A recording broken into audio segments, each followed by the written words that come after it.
بسم اللہ الرحمن الرحیم۔ السلام علیکم ناظرین، انسان اپنی زندگی میں جو کام پسند کرتا ہے اسے بڑے شوق سے سر انجام دیتا ہے۔ جو کام پسند کرتا ہے اسے بڑی دلچسپی سے انجام دیتا ہے، لیکن کئی کام ایسے بھی ہوتے ہیں جو پسند کے تو ہوتے ہیں لیکن انسان کو زوال کی طرف لے جاتے ہیں، جبکہ کچھ کام ایسے بھی ہوتے ہیں جو انسان کو عروج کی طرف لے جاتے ہیں۔ کچھ کام ایسے ہوتے ہیں جو انسان کو تنگیوں کی طرف لے جاتے ہیں، جبکہ کچھ کام ایسے بھی ہوتے ہیں جو انسان کو آسانیوں کی طرف لے جاتے ہیں۔ ایسے ہی حضرت سیدنا علی المرتضیٰ رضی اللہ تعالی عنہ ایک روز اللہ کے بندوں کو درس اخلاق دے رہے تھے، نبی کریم صلی اللہ علیہ وسلم کا پیغام سنا رہے تھے، واعظ و نصیحت کر رہے تھے، خوبصورت زندگی گزارنے کے طور طریقے بتا رہے تھے۔ آپ رضی اللہ تعالی عنہ نے فرمایا، میں نے بھی غریبوں کو بادشاہ بنتے دیکھا ہے، میں نے بھکاریوں کو امیر ترین امراء بنتے دیکھا ہے، ایسے امیر جو صرف دنیا کے امیر ہی نہیں بلکہ میں نے دونوں جہانوں کے امیر بنتے دیکھا ہے۔ انہوں نے دنیا بھی حاصل کی ہے اور انہوں نے آخرت بھی حاصل کی ہے۔ جب میں نے ان سے ان دونوں جہانوں کی ترقی کی وجہ پوچھی کہ تم بھکاریوں سے بادشاہ کیسے بنے، اتنے بڑے امیر کیسے بنے کہ تم دنیا میں بھی امیر ہوگے اور آخرت میں بھی امیر رہوگے، تو انہوں نے کہا، ہم 5 عمل کرتے ہیں، ہم نے 5 عمل ایسے کیے ہیں جو کہ ہم آج بھی کر رہے ہیں اور مرتے دم تک کرتے رہیں گے۔ ان 5 اعمالوں نے، ان 5 کاموں نے ہمیں بھکاریوں سے بادشاہ بنا دیا۔ حضرت علی فرماتے ہیں، میں نے پوچھا ہمیں بھی بتاؤ وہ 5 کام، وہ 5 عمل کون کون سے ہیں؟ انہوں نے کہا، ایک تو ہم پرندوں کو دانہ ڈالا کرتے تھے۔ دوستو، رزق میں وسعت و برکت کا طریقہ بتانے جا رہے ہیں۔ ناظرین، یہ 5 کام ضرور کرنا اگر تم دنیا و آخرت میں امیر ترین بننا چاہتے ہو۔ صرف دنیا ہے کیا نہیں، اگلے جہانوں کے یعنی دونوں جہانوں کے اگر تم امیر بننا چاہتے ہو تو یہ 5 کام زندگی میں ضرور کر لینا۔ فرمایا، ایک تو پرندوں کو دانہ ڈالا کرتے تھے۔ حضور پاک صلی اللہ علیہ وسلم نے فرمایا، جس گھر میں پرندوں کو کھانا ملتا ہے، دانہ ملتا ہے یعنی رزق ملتا ہو، تو وہ گھر کبھی غریب ہو ہی نہیں سکتا، اس گھر میں کبھی بھی رزق کم نہیں ہوتا۔ اللہ تعالیٰ اس گھر کا رزق کم نہیں کرتا جس گھر میں پرندے پلتے ہوں، پرندوں کو دانہ ملتا ہو، پرندوں کو پانی ملتا ہو۔ فرمایا، جب پرندے تمہارے گھروں کے اوپر سے گزرتے ہیں اور کوئی پرندہ تمہارے گھر میں آئے یا کوئی بھی جانور تمہارے گھر میں آئے تو فرمایا کہ ان کے لیے اناج رکھا کرو، دانہ ڈالا کرو۔ اگر بھوکے ہیں تو دانہ ڈالا کرو، اگر کوئی پرندہ پیاسا ہے تو پانی پلایا کرو۔ اللہ تعالیٰ کو ایک مخلوق کا دوسری مخلوق پر احساس کرنے کا عمل بہت ہی زیادہ پسند ہے، یعنی جب ایک مخلوق دوسری مخلوق کی بھوک مٹاتی ہے، پیاس مٹاتی ہے، تو اللہ تعالیٰ کو یہ عمل اتنا پسند ہے کہ اللہ تبارک و تعالیٰ فرشتوں میں بیٹھ کر مسکراتا ہے۔ جب ایک مخلوق دوسری مخلوق پر احساس کرتی ہے، جب پرندے کسی گھر سے کھانا کھا کر یعنی دانہ کھا کر اس گھر سے جاتے ہیں تو اللہ سے دعا کرتے ہیں کہ اے میرے مالک، تجھے تیری وحدانیت کا واسطہ، تیری رحیمی کا واسطہ، جس طرح اس گھر کے لوگوں نے ہمارے رزق کا اہتمام کیا، تم بھی اس گھر کے لوگوں کے رزق کا اہتمام کر۔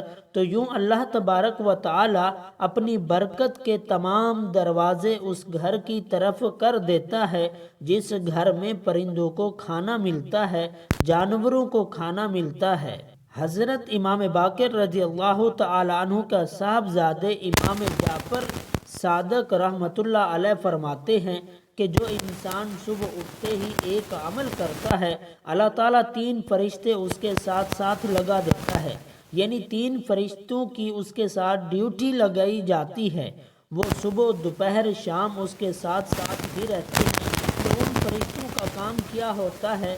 پہلا فرشتہ اس انسان کی عزت بڑھانے کے اسباب پیدا کرتا ہے، دوسرا فرشتہ اس کا رزق بڑھانے کے لیے اسباب پیدا کرتا ہے، جبکہ تیسرا فرشتہ اسے مصیبتوں سے بچانے کے لیے اسباب پیدا کرتا ہے۔ پوچھا گیا کہ حضرت آخر وہ نیک عمل ہے کون سا، اتنا فائدہ عمل ہے کون سا؟ تو حضرت امام جعفر صادق نے فرمایا وہ پرندوں کو دانہ ڈالنا۔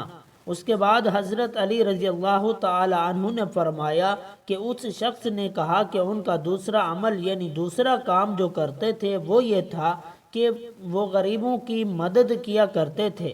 جو شخص غریبوں کی مدد کرتا ہے وہ زندگی میں کبھی بھی غریب نہیں ہوتا۔ ناظرین، بندگی عبادت بندے کو اس مقام تک نہیں پہنچاتی جہاں غریبوں کی مدد پہنچاتی ہے، جہاں غریبوں کی خدمت پہنچاتی ہے۔ جب غریبوں کی خدمت کی بات آتی ہے تو میرے نبی صلی اللہ علیہ وسلم کے قدموں میں بیٹھنے والے سیدنا حضرت ابوبکر صدیق رضی اللہ تعالی عنہ سے بڑھ کر اچھا حکمران دنیا میں کوئی نہیں آیا۔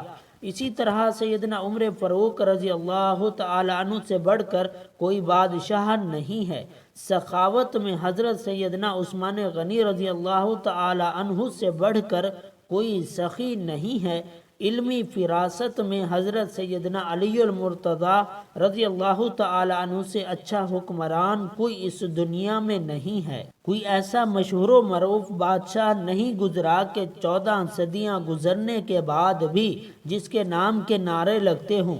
تو غریبوں کی مدد کی جب بات آتی تو کندھے پر بوریاں لاد لاد کر لے جاتے اور غریبوں کی مدد کیا کرتے تھے، غریبوں کو کھانا کھلایا کرتے تھے۔ ایک بدو یعنی دیہاتی جس کی بیوی حاملہ تھی، بچے کی پیدائش کا وقت قریب تھا، جبکہ گھر میں ایک کھوٹی کوڑی بھی نہیں تھی۔ اب یہ لوگ پریشان تھے کہ پیسہ ایک بھی نہیں ہے، جبکہ بچے کی پیدائش کا وقت قریب ہے۔ وہ حق ہمسایوں کے پاس گئے کہ ہمیں کچھ قرض دے دو، انہوں نے کچھ نہ دیا۔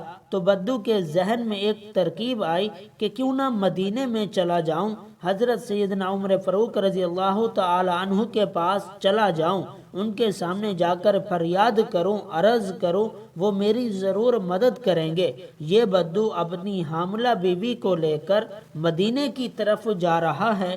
چلتے چلتے جیسے ہی مدینے کی سر زمین پر قدم رکھا، شام ہو گئی، رات ہو گئی، بچے کی پیدائش کا وقت قریب تھا۔ اس نے بیوی کو کہا کہ کیوں نہ ہمیں یہاں خیمہ لگا کر رات بسر کر لیتے ہیں، صبح ہوتے ہی حضرت عمر فاروق رضی اللہ تعالی عنہ کے پاس چلے جائیں گے۔ رات یہ لوگ وہاں ٹھہرے۔ رات کا دوسرا پہر جب آیا تو بیوی درد سے چیخنے لگی۔ بچے کی پیدائش کا وقت قریب ہے اور یہ بیوی کو حوصلے دے رہا ہے، ابھی فجر ہونے والی ہے، چلتے ہیں عمر کے پاس، اپنا مسئلہ حل کرواتے ہیں۔ حضرت سیدنا عمر فاروق رضی اللہ تعالی عنہ کی عادت تھی کہ آپ رات کے دوسرے پہر مدینے کی گلی میں گشت کیا کرتے تھے۔ آپ فرمایا کرتے تھے کہ میری حکمرانی میں اگر کوئی کتا بھی پیاسا مر گیا تو حساب عمر کو دینا پڑے گا۔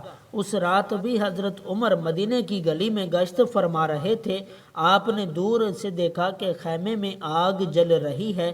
آپ نے غلام کو بھیجا کہ جا کے دیکھو کہ وہ کون بیٹھا ہے، رات کے اس پہر کوئی مسافر تو نہیں ہے۔ غلام اس شخص کے پاس گیا، اس نے کہا کہ میری بیوی حاملہ ہے، مجھے مدد کی اشد ضرورت ہے۔ غلام واپس آ کر حضرت عمر کو ساری بات بتائی۔ حضرت سیدنا عمر فاروق دوڑ کر گئے، اپنی بیوی کو اٹھایا، کہا اٹھو، اگر تجھے ثواب مل رہا ہو تو لینا چاہو گے؟ اگر تمہیں نیکیاں مل رہی ہوں تو کیا لینا چاہو گی؟ کہا کیوں نہیں؟ پھر فرمایا اٹھو، میرے یار کی بیوی درد میں مبتلا ہے، میرے یار کی بیوی تکلیف میں مبتلا ہے اور تھوڑی دیر میں بچے کی پیدائش کا وقت آنے والا ہے۔ اٹھو اور تھوڑی دیر کے لیے دائی بن جاؤ۔ اس نے ضرورت کا سارا سامان اٹھایا اور سیدنا عمر فاروق رضی اللہ تعالی عنہ سے کہنے لگی کہ آپ تھوڑی سی لکڑیاں کندھے پر اٹھا لیں۔ آپ نے کندھے پر لکڑیاں اٹھائی اور جا رہے ہیں۔ حضرت عمر فاروق رضی اللہ تعالیٰ عنہ کی زوجہ محترمہ خیمے کے اندر چلی گئی جہاں عورت چیخ رہی تھی، تو حضرت عمر باہر اس بدو کے سامنے ہاتھ باندھ کر کھڑے ہو گئے۔ بدو نے یہ سمجھا کہ یہ کوئی غلام ہے، اس غلام کی بیوی دائی ہے اور یہ اس کا شوہر ہے اور یہاں کا غلام ہے۔ اس نے حکم چلانے شروع کر دیے، آرڈر چلانے شروع کر دیے اور کہا جلدی جاؤ لکڑیاں لے کر آؤ۔ آپ دوڑ کر جاتے ہیں اور لکڑیاں لے کر آتے ہیں۔ جلدی کرو، آگ جلاؤ۔ آپ پھونکے مارتے ہیں اور آگ جلاتے ہیں۔ اللہ اکبر۔ ناظرین، اس نے حضرت عمر فاروق رضی اللہ تعالیٰ عنہ کے سامنے نوکروں جیسا سلوک رکھا۔ وہ نادان نہیں جانتا تھا کہ میرے سامنے یہ جو شخصیت کھڑی ہے یہ خود امیر المؤمنین ہیں۔ ایک دم خیمے کے اندر سے آواز آئی، یا امیر المؤمنین، آپ کی زوجہ محترمہ نے آپ کو آواز دی۔ عمر، آپ کو مبارک ہو، اللہ نے آپ کے یار کو بیٹا عطا کیا ہے، آپ کے دوست کو، آپ کے بھائی کو اللہ نے بیٹا عطا کیا ہے۔ جیسے بیگم صاحب نے کہا یا امیر المؤمنین، بدو نے جیسے ہی سنا اس کے پیروں تلے زمین نکل گئی۔ کیا یہی امیر المؤمنین ہیں؟ فوراً قدموں میں آ کر گرا اور کہنے لگا، اے امیر المؤمنین، مجھے معاف کر دیں، میں نہیں جانتا تھا۔ حضرت عمر فاروق نے اسے اٹھایا اور اپنے سینے سے لگایا اور رو کر کہنے لگے، اے بدو، تجھے پتہ نہیں کہ یہ مدینۃ المنورہ ہے، یہ میرے کریم آقا کا شہر ہے، یہاں امیروں کے نہیں، یہاں تو غریبوں کے استقبال ہوتے ہیں، یہاں تو غریبوں کو عزتیں ملتی ہیں، یہاں تو غریبوں کی مدد کی جاتی ہے، یہاں تو غریبوں کو بادشاہ بنایا جاتا ہے۔ غریبوں کی ضروریات پوری کرنے والا شخص کبھی غریب نہیں ہوتا۔ ناظرین، اللہ رب العزت سے دعا ہے کہ اللہ رب العزت ہمیں بھی ان 5 کاموں پر عمل کرنے کی توفیق عطا فرمائے، ہمیں اپنے ان بندوں کی فہرست میں شامل کرے جن پر ان کا خاص کرم ہوا۔ دوستو، اگر آپ کو ہماری یہ معلوماتی ویڈیو اچھی لگی ہو تو ویڈیو کو لائک کریں، شیئر کریں، چینل کو سبسکرائب کریں اور کمنٹ باکس میں اللہ تعالیٰ کے 99 ناموں میں سے کوئی ایک نام ضرور ٹائپ کریں۔ اگلی ویڈیو تک کے لیے اجازت دیجیے۔ اللہ حافظ۔